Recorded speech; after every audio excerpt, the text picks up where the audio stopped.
Hello friends, today our question is we have to design PDA for the given language. Question number 8. We have the language AB raised to n, CD raised to n, where n is greater than equal to 1. Okay. So अगर हमारे पास n is equal to 1 है तो A B C D ये हमारा string बनेगा और हमारे पास n is equal to 2 है तो A B C D ये हमारा स्ट्रिंग बनेगा। अभी हमें क्या करना है, जितनी बार ए बी साथ में आएगा उतनी ही बार सी डी आएगा। मतलब हमें ए बी का साथ में नंबर ट्रैक करना है कि A B A B A B A B A B A अलग से बी बी अलग से ऐसे नहीं करना है, A B as a one string consider करना है और वो जितनी बार आएगा उतनी ही बार हमें सी डी चाहिए। मतलब हम ए बी को पॉप करते जाएंगे और जब जब सी डी आएगा हम उसको सॉरी ए बी को पुश करते जाएंगे और जब जब सी डी आएगा हम उसको पॉप करते जाएंगे। सिंपल। नाउ लेट अस सी। हमारे पास एक स्टैक है, ठीक है, हम इसको कंसिडर कर रहे हैं, इस वाले स्ट्रिंग को। अभी हमारे पास क्या हुआ, हमारे इसने क्या देखा, मशीन ने ए देखा। जब भी वो ए देखेगा हम लोग अंदर एक्स पुट करेंगे, ठीक है, सिंपल एक्स लेंगे क्योंकि हमें ए और बी अलग अलग नहीं चाहिए, ए और बी साथ में चाहिए, एक ही स्ट्रिंग कंसिडर करना है तो दोनों को हम लोग एक ही वेरिएबल मानेंगे। ठीक है, अभी हमारा ए बी इस समय पे साथ में आया, ए आया, हम लोग आगे जाएंगे, बी आना ही चाहिए, फिर हमने एक्स को अगेन पुश किया, फिर से ए आया, एक्स को पुश किया, फिर से बी आया, एक्स को ही पुश किया। मैं यहाँ पे ए को एक्स, बी को वाई भी ले सकती थी बट यहाँ पे कोई जरूरत नहीं है क्योंकि हमें ए बी सी डी सभी सेम नंबर ऑफ टाइम्स चाहिए, अलग अलग नंबर ऑफ टाइम्स चाहिए ही नहीं, इसलिए सबको हम लोग एक्स ही मान सकते हैं।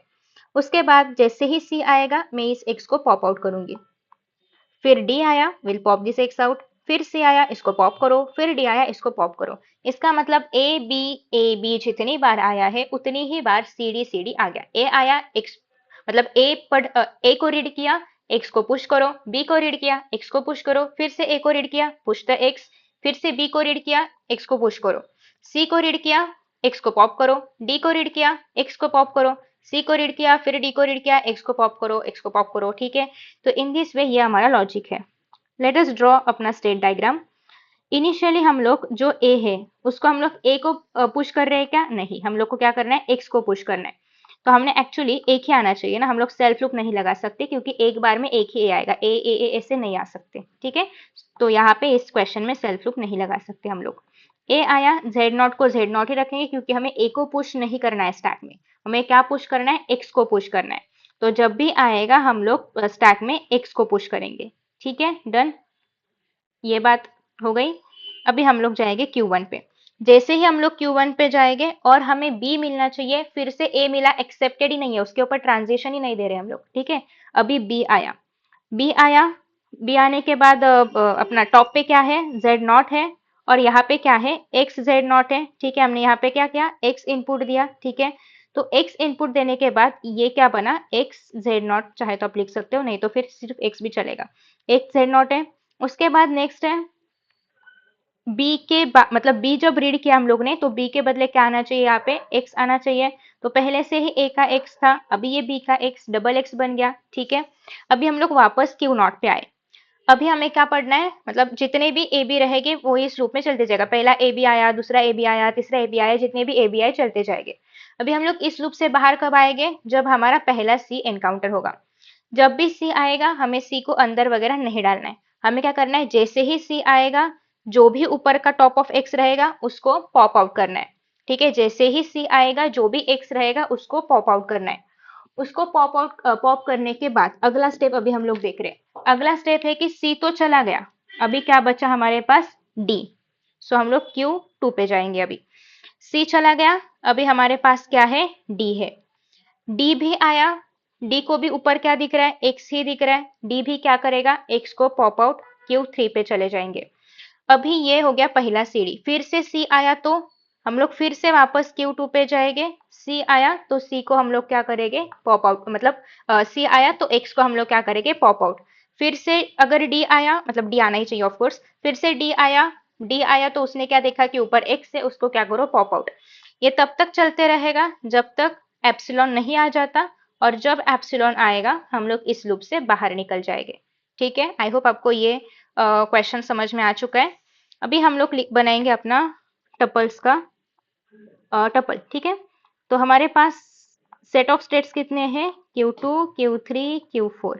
इनपुट क्या क्या दिया हमने? A B C D दिया। अपना ये क्या है? टाउ क्या है?